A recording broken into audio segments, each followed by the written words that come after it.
Assalamualaikum warahmatullahi wabarakatuh. Perkenalkan, nama saya Febrian Sulfatli Pawakang. Saya dari kelas 11 IPS 1. Di sini saya akan menjelaskan bab 3 tentang cerpen. Cerpen adalah merupakan salah satu karya sastra yang memusatkan diri pada satu tokoh dalam situasi. Dalam cerita pendek, banyak menemukan berbagai karakter tokoh. Namun, dari karakter tersebut, kita dapat nilai-nilai kehidupan mana baik dan buruk. Biasanya cerpen itu durasinya membacanya sekitar 5-30 menit, dan biasanya ceritanya itu pendek sesuai dari namanya. Yang kedua, unsur pembangun cerpen. Pertama, tema. Tema adalah gagasan yang menjamin struktur isi cerita. Biasanya menyangkut sejak persoalan, baik berupa masalah kemanusiaan, kekuasaan, kasih sayang, dan kecemburuan, dan lain-lain. Yang kedua, amanat. Amanat itu adalah ajaran atau pesan yang hendak disampaikan pengarang. Biasanya bersifat tersirat, disembunyikan pengarangnya di balik peristiwa yang membentuk isi cerita. Yang ketiga, penokohan.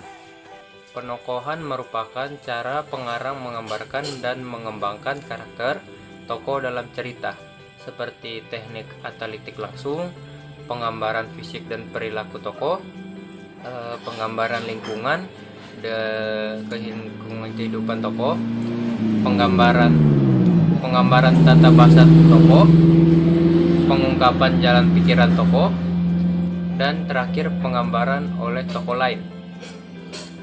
Dan yang keempat, alur.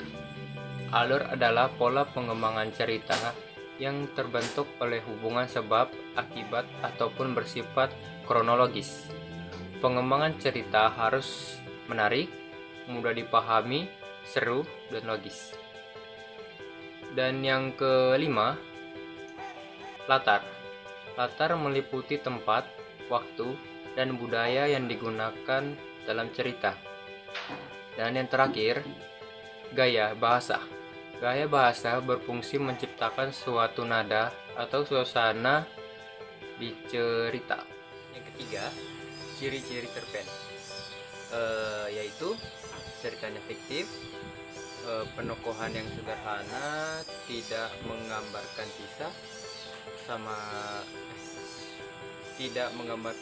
semua tokoh.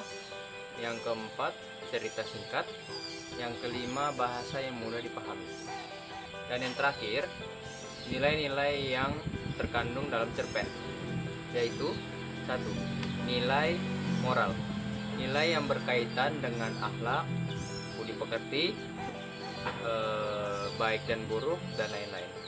Dan yang kedua, nilai sosial. Nilai yang berkaitan dengan norma dalam masyarakat. Sekian dari saya. Assalamualaikum warahmatullahi wabarakatuh. 1、2、3、sufriran.